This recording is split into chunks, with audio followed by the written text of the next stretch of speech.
네, 안녕하세요. 리플 원정대 구독자 여러분. 어느덧 7번째 온체인 시리즈를 맞이하게 되었는데 잘 따라오고 계시는지요? 아무래도 지금 XRP 가격이 조금 소폭 하락한 시점이긴 한데 저도 이제 XRP 투자자 중에 한 명으로서 좀 제 견해를 말씀드리면은 항상 투자를 함에 있어서 시간을 아군으로 만드는 그런 전략을 취하시는 게 좋을 것 같습니다. 이게 무슨 말이냐면은 단기적으로 어떤 자산을 트레이딩 할 때는 그 시간에 쫓기기 때문에 원하는 만큼의 수익을 얻기가 굉장히 힘들어요. 하지만 그 타임 프레임을 굉장히 길게 가져간다면은 어느 정도 하락이 나왔을 때 또 꾸준히 매집할 수 있는 그런 기회로 찾아오다 보니까 최대한 좀 넓은 타임 프레임으로 투자를 꾸준히 하시는 그런 전략을 추천드립니다. 저도 이제 꾸준히 매일 XRP를 사는 그런 전략을 취하고 있는데요. 그래서 어느 정도 시간이 좀 지났다 보니까 아직도 이제 수익권인데 이렇게 시간을 아군으로 만들어야만 장기적인 우리 일반 투자자분들께서는 안정적인 수익을 얻을 수 있는 점 저는 그렇게 생각을 하고 있습니다. 그래서 제가 이제 계속 온체인 시리즈를 진행을 하면서 이 XRP, 그 다음에 XRP 레저, 이 구조적으로 어떻게 발전해 나가고 있는지 이런 것들을 계속 짚어 나가고 있는데요. 오늘도 제가 관련해서 재미있는 주제를 가져와 봤습니다. 여러분들이 이제 XRP를 투자를 하실 때 보통 이 XRP 레저는 차세대 금융 인프라로 불리잖아요. 근데 단순히 이 XRP와 XRP 레저가 금융 인프라다 라고 이제 그냥 개념적으로만 알고 계시는 분들이 많은데 제가 오늘은 이 XRP 레저가 어떻게 태어났고 왜 이렇게 설계가 되었는지 그다음에 향후에 어떻게 금융 인프라로 발전해 나갈 수 있는지 이런 것들을 한번 같이 살펴볼 예정입니다.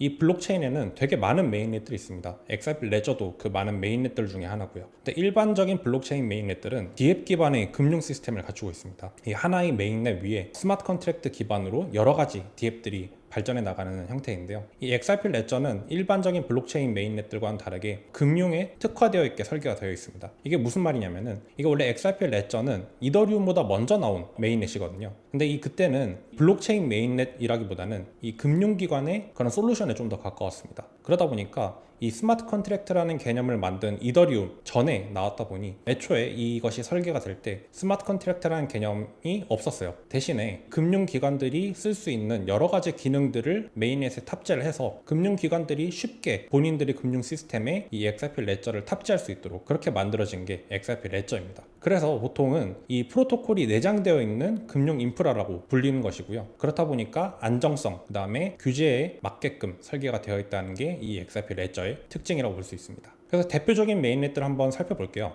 비트코인도 있고 이더리움도 있고 XRP 레저도 있잖아요. 근데 이 비트코인 같은 경우에는 철저하게 익명성 기반이고 검열로부터 자유로운 그런 활동들을 보장을 하기 위해 태어난 그런 메인넷입니다. 그러다 보니까 당연히 규제에 대응하기 굉장히 어렵고요. 그래서 금융기관에서 비트코인 레이어를 쓴다? 이것은 사실 굉장히 어려운 이야기입니다. 다만 이제 자산으로서 비트코인이 인정을 받고 있다 보니까 여러 기관들이 비트코인을 매집을 하거나 활용하려는 그런 모습을 보여주고 있대요.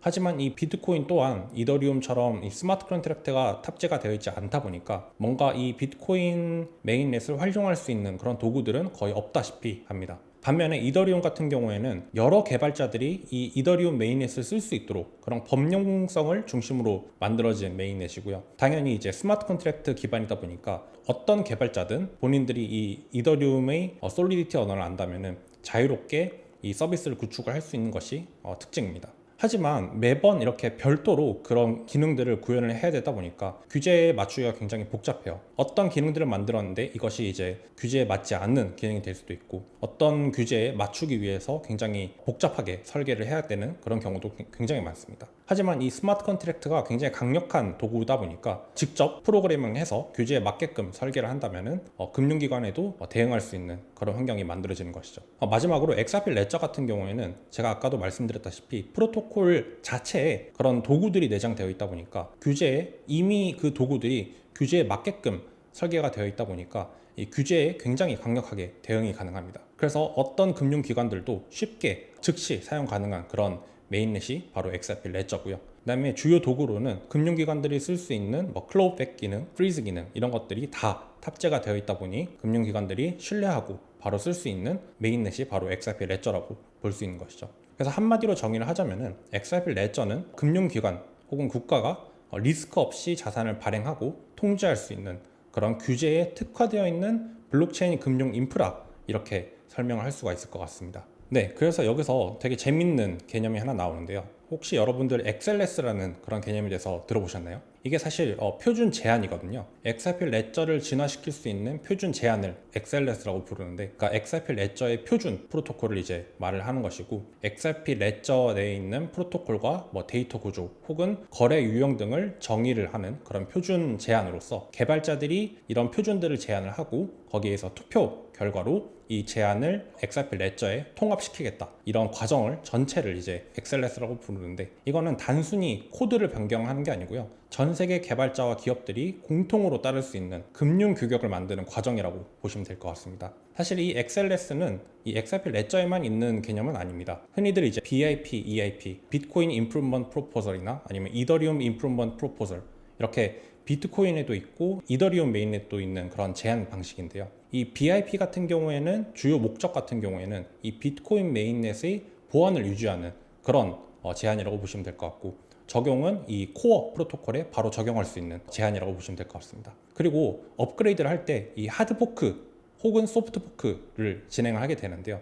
이럴 때 어떤 커뮤니티의 의견에 따라서 이 비트코인이 네트워크가 분리될 수 있는 그런 위험도 존재합니다. 조금 이제 오래된 투자자분들이라면은 비트코인 골드, 뭐 비트코인 실버, 약간 비트코인과 동일한 류의 그런 메인넷들을 보신 분들이 되게 많으실 텐데, 이런 것들이 보면은 다 이제 BIP를 통해서 이 비트코인 메인넷들로부터 하드포크돼서 네트워크가 분리된 그런 메인넷이라고 보시면 될 것 같습니다. 하지만 이 비트코인 특성상 매우 느리고 그다음에 어렵다 보니까 이 BIP가 제대로 활용되기까지 굉장히 시간이 많이 걸리는 그런 특징을 가지고 있어요. 다음으로는 이제 EIP인데요. 이 EIP는 굉장히 활발하게 운영이 되고 있는 그런 제안입니다. 목적은 이 이더리움 자체 메인넷의 어플리케이션의 표준을 만드는 것이고, 이 적용 대상 같은 경우에는 스마트 컨트랙트에 바로 적용이 되는 것입니다. 그래서 어떤 금융 서비스를 만들 때 이런 기능들이 필요하다 혹은 이런 환경이 필요하다라고 했을 때 바로 적용이 가능하고요. 스마트 컨트랙트 베이스다 보니까 업그레이드를 할 때도 굉장히 복합적인 특징을 가지고 있습니다. 그리고 개발자들이 알아서 구현을 해야 되다 보니까 굉장히 많은 개발자들이 서로 이 EIP를 제시를 하고 업그레이드를 시키는 그런 과정을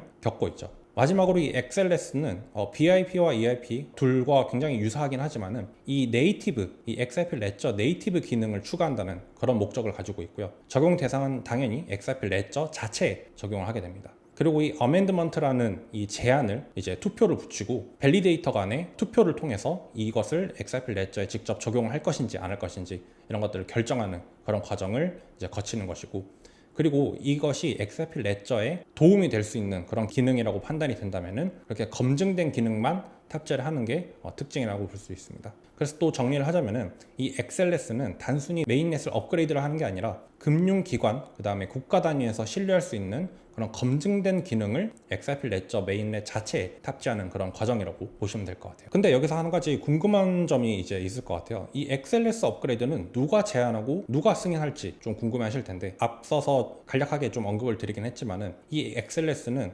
누구나 다 제안을 할 수 있지만은 이것을 XRP 레저에 통합하는 거는 이 투표를 통해서 결정하게 됩니다. 제가 가져온 이 그림은 이 XRP 스캔에서 볼 수 있는 그런 화면인데요. XRP 스캔에 들어가면은 이 어멘드먼트라는 탭이 존재하고, 거기에 들어가게 되면은 수많은 그런 제안들이 존재합니다. 그리고 전 세계 XRP 레저 개발자들이 이것을 보고 이 기능은 XRP 레저에 탑재가 되면 좋겠다, 이 기능을 탑재를 했을 때도 XRP 레저의 퍼포먼스에 전혀 영향을 끼치지 않겠다라고 판단이 되면은 그런 검증된 기능들을 이 XRP 레저에 탑재하는 과정이라고 볼 수 있는 것이죠. 그래서 이 어멘드먼트가 열리게 되면은 이 UNL이라는 게 있습니다. UNL은 이제 유니크 노드 리스트인데요. 이 XRP 레저를 돌아가게 하는 노드들은 굉장히 많습니다. 거의 한 900개가 넘는 노드가 돌아가고 있는데, 거기서 이 밸리데이터 역할을 하고 있는 것은 100개 노드가 조금 넘습니다. 그래서 지금 한 115개 정도 되는데, 이 밸리데이터 중에서도 XRP 레저에 크게 기여를 하고 있는 34개의 UNL이 존재하는데요. 이 UNL 같은 경우에는 어떤 기관이 될 수도 있고 개인이 될 수도 있고 굉장히 여러 엔티티가 존재하지만은 공통적인 특징은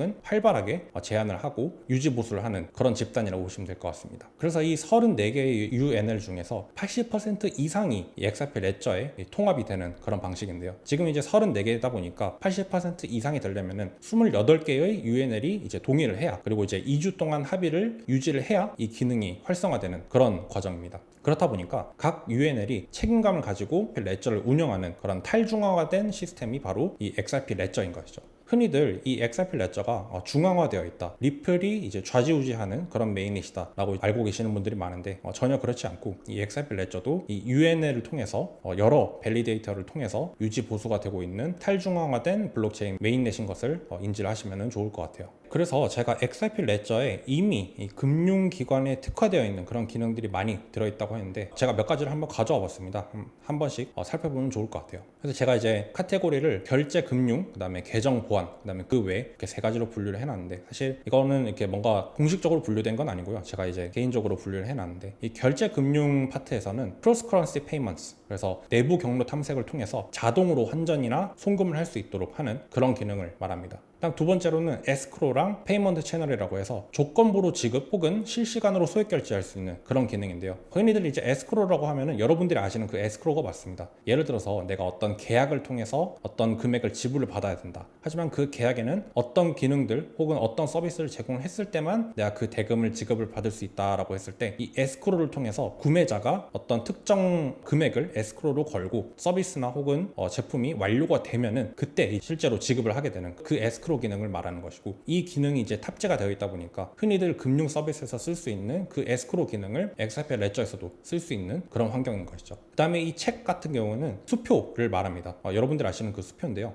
미리 이제 받아놨다가 내가 청구를 할 때 후불로 이제 청구할 수 있는 그런 기능인데, 이것도 굉장히 많이 쓰는 기능입니다. 다음으로는 이제 계정 보안 카테고리인데요. DID 같은 경우에도 많이들 들어보셨을 것 같아요. 탈중앙화된 환경에서는 또 신원 혹은 자격 인증이 굉장히 중요하다 보니까 이 XRP 레저에서도 신원이나 자격을 인증할 수 있는 그런 기능들이 탑재가 되어 있고, DID 같은 경우에도 XLS 040을 통해서 먼저 제한이 되었고 이제 최종적으로 통합이 된 그런 기능입니다. 다음 클로백 같은 경우에도 굉장히 유명하죠. 클로백 같은 경우에는 또 논란이 굉장히 많았는데, 이 클로백은 어떤 XRP 레저의 토큰 발행자가 수신자의 자산을 회수할 수 있는 그런 기능이거든요. 그래서 클로백 기능이 제한이 되었을 때 사실 커뮤니티에서 굉장히 많은 분들이 그러면은 내가 들고 있는 XRP를 다른 누군가가 마음대로 가져갈 수 있는 거 아니야? 라고 이제 오해를 많이 하셨었거든요. 사실 XRP랑은 전혀 관련이 없고요. 이 XRP 레저 위에 발행된 코인들, 여러 스테이블 코인이 될 수도 있고 아니면은 RWA 자산, 이런 여러 가지 토큰들이 있을 수 있는데, 이 토큰들의 클로백 기능을 달아서 뭔가 오송금 됐을 때 그것을 회수할 수 있는 그런 기능을 말합니다. 사실 이런 것들은 또 금융권에서 많이들 쓰이죠. 오송금 됐을 때 은행에서 자체적으로 그것을 다시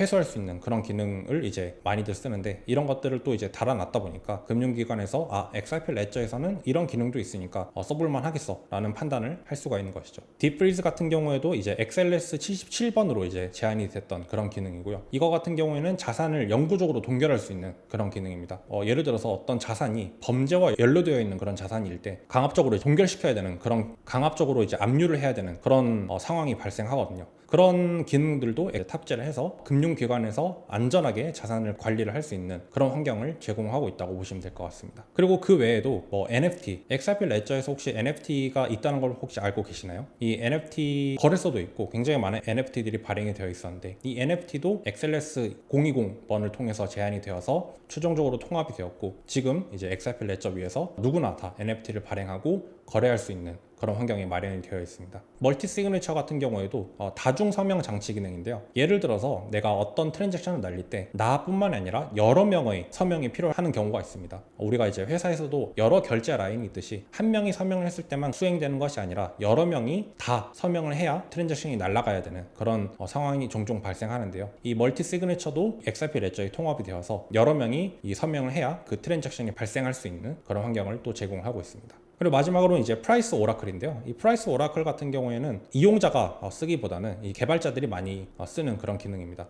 이 프라이스 오라클 같은 경우에는 예를 들어서 어떤 탈중앙 금융 서비스를 만들었을 때, 혹은 다른 자산의 가격 정보 혹은 다른 메타 정보들을 어디서 가져오느냐가 굉장히 이슈인데요. 이런 것들을 XRP 레저에서 네이티브로 이제 지원을 하다 보니까 개발자들이 XRP를 포함한 다른 자산들의 어떤 정보들을 쉽게 XRP 레저 자체에서 끌어와가지고 이 서비스를 만들 수 있는 기능이라고 보시면 될 것 같습니다. 또 다시 정리를 하자면은 이 XRP 레저 안에서는 따로 이제 이더리움처럼 스마트 컨트랙트로 프로그래밍 할 필요 없이 금융 서비스에 필요한 기능들이 기본 옵션으로 탑재되어 있다 보니까 금융기관을 포함한 여러 개발자들이 이런 것들을 따로 프로그래밍 할 필요 없이 그냥 갖다 쓰기만 하면 되는 그런 굉장히 손쉬운 메인넷이라고 보시면 될 것 같아요. 그래서 사람들이 XRP 레저는 금융 특화된 그런 인프라다, 차세대 금융 인프라다, 이렇게 말을 하게 되는 것입니다. 네, 그래서 지금까지는 이미 이제 내장되어 있는 그런 기능들을 한번 살펴봤고, 이제 다음으로는 다가올 그런 기능들을 아직 논의 중인 그런 기능들을 한번 또 살펴보도록 할게요. 이 XLS68D 같은 경우에는 수수료 대납 프로토콜입니다. 여러분들이 XRP 레저를 사용하실 때 특히 거래소나 지갑을 쓰실 때 트랜잭션을 한번 발생시킬 때마다 네트워크의 수수료를 지불을 해야 되는 그런 상황을 많이 맞이하셨을 거예요. 그럴 때마다 내가 이 네트워크의 수수료를 내는 게 너무 아까워 라고 생각하시는 분들이 굉장히 많으실 텐데요. 만약에 이 수수료 대납 프로토콜이 이제 탑재가 된다면은, 예를 들어서 어떤 거래소를 포함한 여러 XRP 레저 기반 서비스들이 수수료를 대납을 할 수 있는 어떤 리저브를 만들어 놓고 거기에 이제 특정 금액의 돈을 채워 놓은 다음에 사용자들이 그걸 쓸 때마다 기업 혹은 서비스에서 대신해서 수수료를 내줄 수 있는 게 이 대납 프로토콜입니다. 그래서 이 수수료 대납 프로토콜 같은 경우에는 활용 가능성이 굉장히 많은데요. 아무래도 이 일반 사용자들이 수수료를 부담하지 않다 보니까 초보 사용자들을 유치하는 데 굉장히 도움이 많이 됩니다. 그리고 이 기업에서 수수료를 대납을 할 수 있는 구조가 생기다 보니까 어떤 서비스를 만들었을 때 여러 가지 구조를 통해서 서비스를 만들 수가 있고, 사용자를 유치를 함에 있어서 되게 부담 없이 이제 만들 수가 있는 것이죠. 그리고 계정 생성이나 NFT 발행, 그다음에 여러 트랜잭션을 발생할 때 수수료 비용을 분산시킬 수 있는 구조도 구현이 가능하다 보니까 이 XRP 레저 위에 다양한 서비스들이 생겼을 때 이 수수료 대납 프로토콜은 굉장히 많이 사용될 예정이라고 보시면 될 것 같아요. 그리고 XLS66, 이 대출 프로토콜 같은 경우에는 제가 이전 시간에도 한번 언급을 드렸었습니다. 여러분들이 이 XRP 레저 생태계에서 이 대출 프로토콜을 이용을 한다 하면 어떤 사람들이 XRP를 예치를 해놓고 그 예치된 XRP를 누군가가 빌려갈 수 있는 그런 구조입니다. 그래서 대출을 해주는 예치자들은 내가 XRP를 예치했을 때 그것을 이제 대출자들이 대출한 거에 비례해서 이자까지 함께 상환하는 구조다 보니까 예치자들은 XRP를 이제 이자로 받아갈 수 있는 그런 구조가 되는 것이죠. 대출 프로토콜 같은 경우에는 제가 또 이전 시간에 자세하게 설명을 드렸으니까 넘어가도록 하겠습니다. 그리고 그 외에도 다양한 XLS들이 지금 논의가 되고 있는데, 이 다중 트랜잭션, 배치 트랜잭션 같은 경우에는 XLS 56번이고요. 여러 트랜잭션을 하나의 단위로 묶어서 실행할 수 있는 그런 기능입니다. 그래서 최대 8개의 트랜잭션을 하나의 배치로 묶어서 제출을 하는 것이고요. 전부 성공, 그 다음에 일부 실행, 전부 실패, 4가지 모드들이 있다 보니까 서비스에서 다양하게 활용을 할 수가 있는 것이죠. 그리고 이 다중 트랜잭션 안에는 여러 계정의 트랜잭션도 포함이 가능하다 보니까 모든 관련 계정이 서명을 했을 때 이 여러 계정이 보낸 트랜잭션도 배치 트랜잭션으로 묶어서 보낼 수 있다는 게 특징입니다. 내부에 있는 트랜잭션들은 전부 이제 서명 없이 처리가 가능하고요. 수수료나 시퀀스 처리 같은 경우에는 외부 이제 래퍼라고 하는데 외부 트랜잭션이 담당을 하게 되어서 이 수수료도 굉장히 낮아지는 그런 효과를 가져오게 됩니다. 그다음에 XLS69 시뮬레이트 같은 경우에는 여러분들이 이런 경험을 많이 겪어보셨을 것 같아요. 예를 들어서 내가 어떤 사람에게 XRP를 보낼 때 이 주소가 맞나? 잘 갔나? 잘 갈까? 이런 걱정이 많이 되셔서 한번 테스트 트랜잭션을 보내는 경우가 많습니다. 한 개 정도 먼저 보내고 잘 갔습니다, 잘 받았습니다, 이런 것들을 확인을 하고 그럼 나머지 금액을 보낼게요 라고 했던 그런 경험이 저도 굉장히 많았는데, 이 트랜잭션 시뮬레이션 같은 경우에는 실제로 실행하지 않음에도 불구하고 트랜잭션 결과를 확인할 수 있는 그런 기능이다 보니까 본 트랜잭션을 제출하기 전에 결과를 계산을 할 수가 있고요. 수수료나 보내는 경로, 그 다음에 성공 여부를 미리 확인할 수 있는 것이 또 특징입니다. 그리고 이제 복잡한 스왑이나 경로 탐색에 있어서 또 자동화 도구와 연계를 할 수 있다 보니까 활용 가능성이 무궁무진한 그런 기능이라고 볼 수 있는 것이죠. 마지막으로 이제 스마트 컨트랙트가 또 이제 요즘 화두입니다. XLS 101번이고요. 이 스마트 컨트랙트를 XRP 레저에 탑재를 하자라는 논의가 이제 계속 진행이 되고 있는데, 이 유사한 제안이 됐었습니다. 사실 이제 훅스라는 기능인데요. 이 트랜잭션 앞뒤로 어떤 조건부 기능을 걸어가지고 스마트 컨트랙트와 굉장히 유사한 그런 기능을 만들 수 있는 그런 기능이 제안이 되었으나, 아쉽게도 이제 그 기능이 너무 무겁고 XRP 레저의 어떤 퍼포먼스를 저해할 수 있다는 그런 걱정 때문에 개발자 커뮤니티에서 이거는 반려를 해야겠다라고 해서 통합이 안 되었고, 대신에 이제 요즘은 최근에는 이 스마트 컨트랙트 XLS 101을 통해서 XRP 레저에 스마트 컨트랙트 기능을 도입을 해가지고 사용자 정의 로직을 실행 가능하게 할 수 있는 그런 환경을 만들려고 하고 있습니다. 그래서 만약에 이 스마트 컨트랙트도 XRP 레저에 통합이 된다면은 뭐 디파이라든지 NFT, 브릿지 같은 고급 DApp 개발이 가능하게 되고요. 스테이블 코인이라든지 랜딩, 그다음에 파생 상품 이런 고도화된 금융 로직도 구현이 가능하게 됩니다. 그리고 또 온체인 자동화나 뭐 인증 기반 접근 제어 같이 XRP 레저의 확장성을 강화할 수 있는 그런 기능이다 보니까 이 개발자 커뮤니티에서 굉장히 유익 있게 보고 있는 그런 기능이라고 보시면 될 것 같아요. 이 세 개 같은 경우에는 아직 이제 논의 중이다 보니까 언제 통합이 될지는 알 수가 없고요. 이런 것들은 개발자 커뮤니티에서 지속적으로 레저의 어떤 퍼포먼스, 그다음에 필요성 이런 것들을 종합적으로 판단해서 최종적으로 이제 투표를 붙이게 되고 UNL들이 이제 투표권을 행사를 해서 최종적으로 통합이 되는 그런 과정을 겪게 됩니다. 네, 그래서 오늘은 이렇게 XRP 레저가 어떻게 업그레이드가 되고 있고 왜 이 차세대 금융 인프라라고 불리는지 이런 것들을 한번 같이 알아봤는데요. 도움이 되셨으면 좋겠습니다. 아무래도 이제 가격이 많이 떨어져가지고 투자자 여러분들이 굉장히 낙담하실 텐데 이 시간에 저는 열심히 공부를 해서 이 펀더멘털을 다시 한번 확인하고 또 좋은 가격에 더 매수할 수 있는 그런 좋은 기회라고 생각을 하기 때문에 투자자 여러분들도 이제 투자의 타임 프레임을 이제 길게 가져가셔서 시간을 아군으로 만드는 그런 전략을 취하시면 좋을 것 같습니다. 다음 시간에 또 좋은 컨텐츠로 찾아뵙도록 하겠고요. XRP 투자 여러분들 화이팅 하시기 바랍니다. 감사합니다.